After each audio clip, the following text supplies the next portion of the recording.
College Football Roundup. College football playoff changes. The CFP Board of Managers officially changed the format of the 12-team playoff in 2024 and 2025 to a 5+7 model, meaning the 12-team playoff will consist of the 5 highest-ranked conference champions and then 7 at-large bids. Ted, how you feeling about it? I like it. I like it. It's college football is weird. There is no perfect symmetrical way to do things like the NFL, where you've got, the NFC, AFC divisions and all of that. Everyone plays a mixed schedule that's almost equal across the board. No way to do that in college football. This isn't perfect, but it's far better than what we've had previously. 12 teams, I think, is awesome. What I don't know and what I'm most interested in is, like, what does this, like, when we had the 14 playoff, it really changed what it meant to be a successful program, right? Right. Like previously you had your BCS bowls. So what you had 10 teams or so every year that were in the BCS bowls in the national championship, right? Is that right? 10 or was it 12? So if you made a BCS bowl, that was a big deal. And then we go to the playoff era, and now all of a sudden you're down to 4 teams. You didn't make, I mean, you could still make a New Year's Six and be successful, but you weren't a part of really that top tier. Now it's going to be back to 12. And I'm curious to see kind of what that does for what it means to be a successful program, what it does for scheduling, for non-conference stuff. I mean, I've got a lot of questions, but I'm really excited about it. Yeah, there are going to be unintended consequences with this. Mm-hmm. And remember, this is only for the next 2 years. And we'll get to it. I think the format is likely to change again with the power that the SEC and the Big Ten hold now. But just looking at the next 2 years for OU in any program of that caliber, I do think it's going to be viewed as a failure if you don't make the 12-team playoff, which seems about right. Because if you're Oklahoma, your expectation is to play for a conference title and to go to the playoff. So I know that it's a new league. I know that there's going to be a bit of an adjustment period. But, yeah, there's 12 spots. And I really think it's more than fair to say, hey, if you don't get one of those 12 spots, that's below the standard. Am I viewing it wrong? Because that's just kind of how I feel. When you look at these next couple seasons for Oklahoma, my expectation is get into the 12-team playoff. Here's what I think is interesting. What does the 12-team playoff make a conference championship game meaningless? I mean, it's not always, because you're going to have your automatic tie-ins, but I mean, for the SEC, rarely are you going to have an SEC championship game where the 2 teams aren't going to be in the 12-team playoff. Does that make sense? I would go as far as saying you will never have an SEC championship game where both teams aren't going to the playoff. Yeah. I guess it matters for seeding. That's the only thing is I want it to matter. I don't want it to become a talking point that, why are we playing this extra game?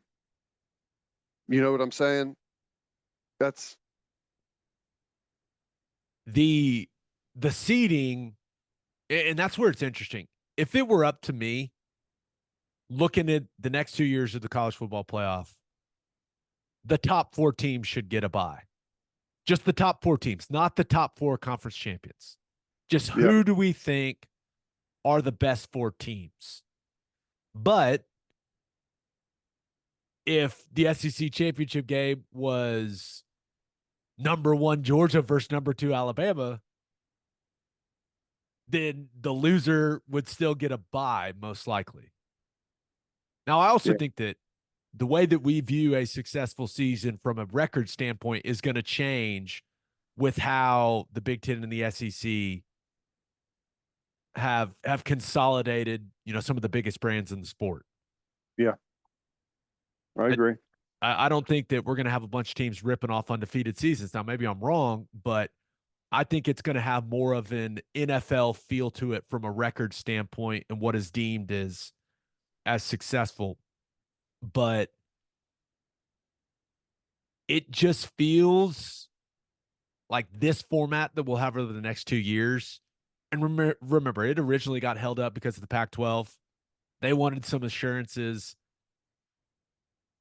They don't have enough teams to qualify for an automatic bid. So I guess creating the extra at-large bid in the 5+7 model is a win for Oregon State and Washington State. But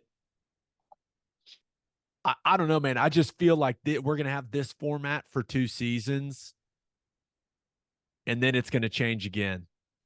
Whether it's how the automatic qualifiers are handled or the size of the playoff, the SEC, I feel like the SEC and Big Ten agreed to this with the understanding that, hey, we have all the power moving forward, and you're going to have to negotiate with us. You remember, they've formed their little advisory partnership.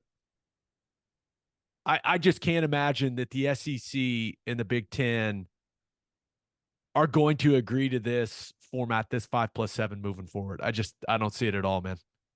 Yeah. Well, I don't mind the buy situation.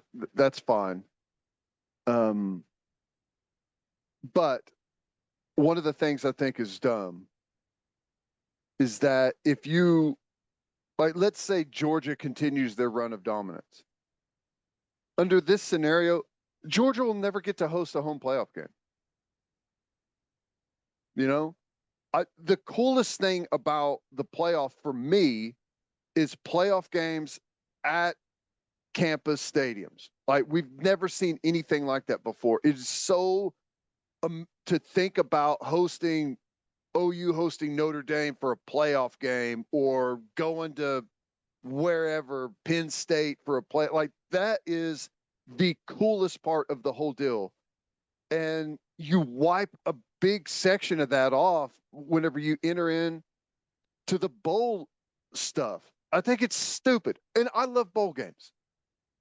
But can you imagine in the NFL, if you're the number one overall seed and you have to play, the first round is played at home, like at NFL stadiums at the home team site. And then whenever you enter the dance, you got to play at a neutral site. That's stupid.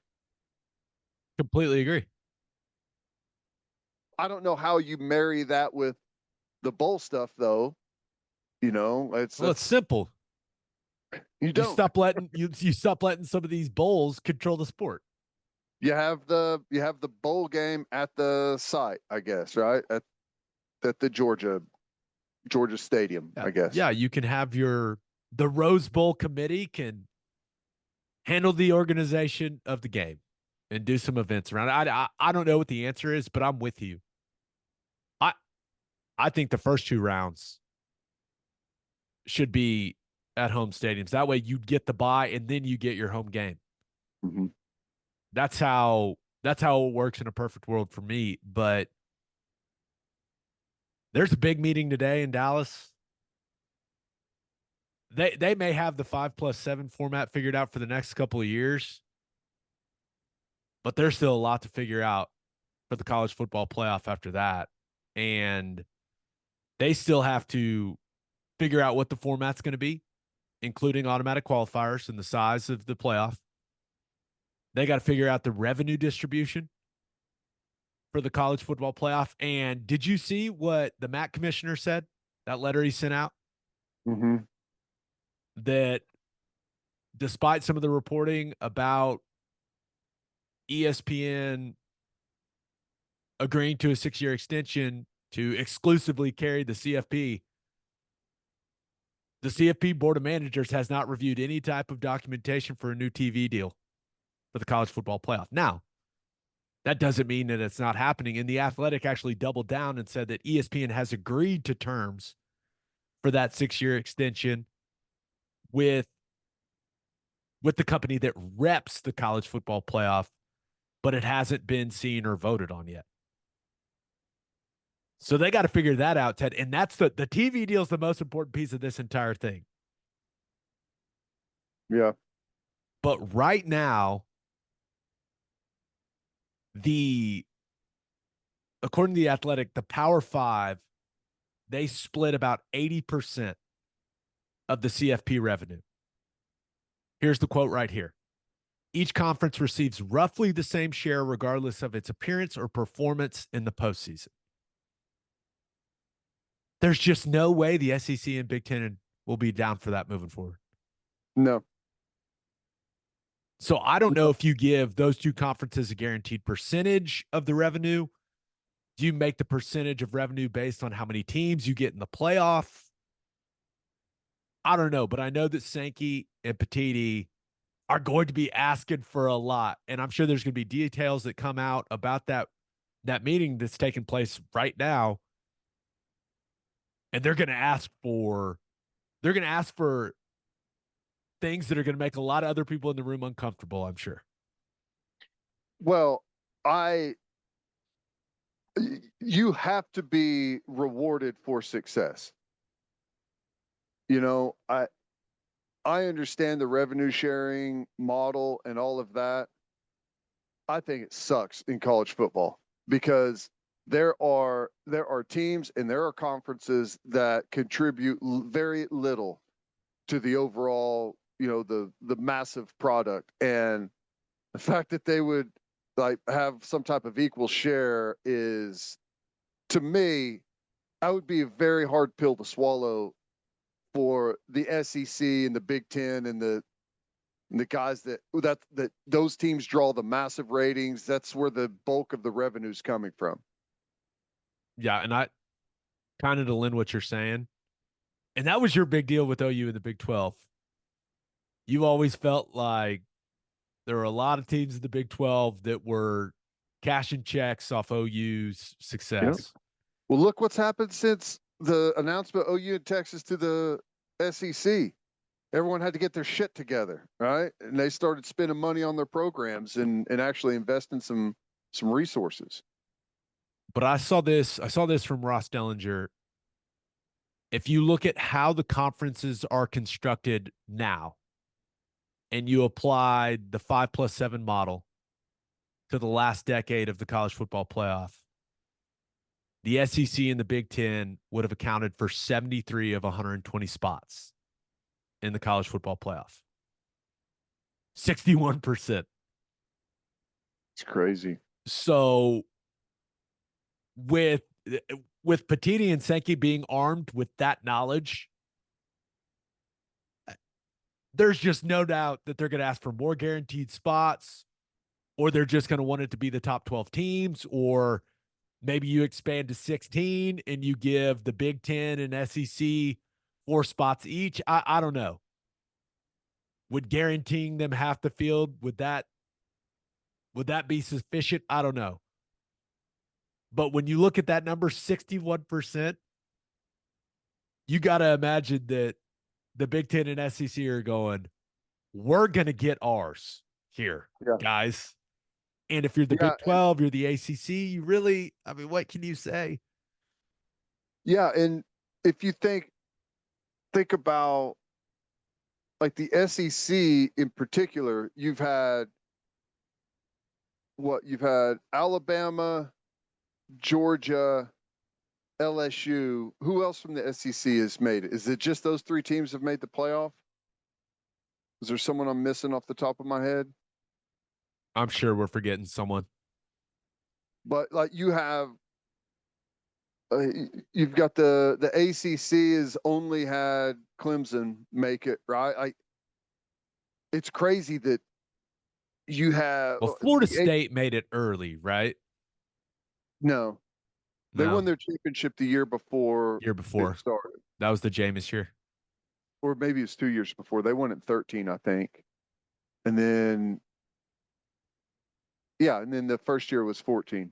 Ohio State, Alabama, that group. But anyways, the point is you've had a very small group of teams carry the bulk of the load, even for the conferences that have made it a bunch. Yeah. It I don't know if that's going to change at all moving forward, but that's It just how it should. When you marry that with what's been going on in the transfer portal, it should flatten out the top a little bit. Right? Not a lot, but it should flatten out the top a little bit to where you're not as top heavy as you've been in college football. At least that's a hope. I mean, I think is is that what we want? Is that better for everyone? I mean, I know we like the best of the best and watching the best of the best, but I don't think it's bad if you add a few more teams to the mix to be able to go in and compete for a championship. I I completely agree. I just want to see home playoff games. I just think that's I going to be know. awesome. Give me That's as the many of best those part as about possible. it. As many as you want to give me. Should be I would do the exact same as a neutral championship. Other than that, home sites. Any other college football playoff thoughts before we move on? I don't think so. How do you feel how you feel about the format for OU? Is it and remember this is just a 2-year snapshot. I think we all want Oklahoma to go in there and start winning SEC titles. One of my initial reactions when I saw the format is that it may be easier for OU to win the national title than to win the SEC title. Yeah. I, Yeah. I I just like we talked about, it may be easier to win the national championship in basketball than it is to win the Big 12 championship. It's yeah. uh, I think there could be a lot of truth to that, and it's so hard to it's hard to wrap my head around it because if we were in the Big 12, I would be saying this is great. We should be a lock to make the playoff every single year. An absolute lock. If you don't make the playoff, you have had a bad season, right?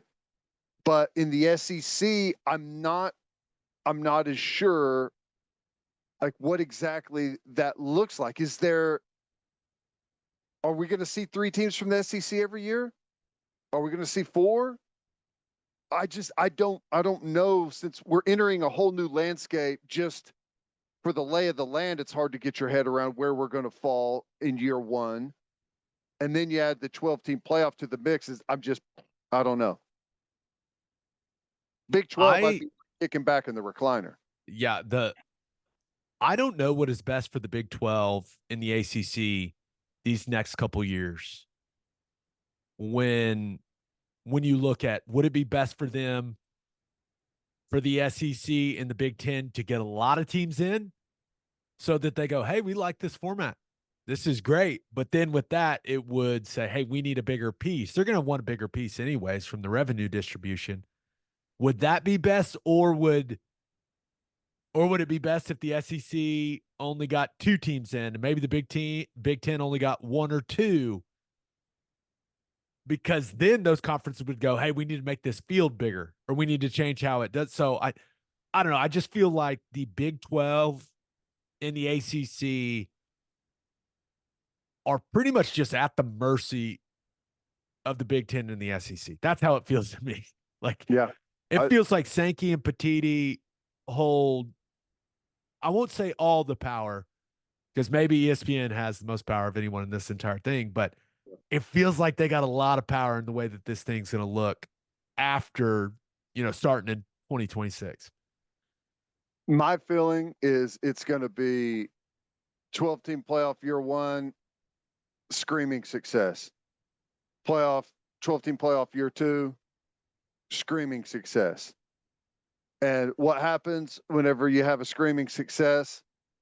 Oh my God, imagine how awesome it will be if we have 16 teams in the playoff, right? Don't you think? 16 gets us more home playoff games. So I'm all for it. That's kind of what I'm saying. Like Sign me up. if you could get us more home playoff games than on playoff games played on college campuses, that's what I'm hopeful for. When you get to 16 though, that's another game. Then you start worrying about what that means for conference championship games, because the game you're starting to play, yeah, you're starting to play a lot of football games then. mm-hmm. But the guys are getting compensated now, so you're starting to. There becomes a point of watering it down, which you don't want. right. You want good matchups all the way through. So I don't know. We'll land on something, or maybe we won't. Maybe we'll just tinker with this thing forever. I'm sure we'll have some more information after this meeting. A lot of discourse going on, a lot of articles from places like Yahoo and The Athletic and Sports Illustrated. So we'll see what comes out of that meeting that's taking place right now in Dallas.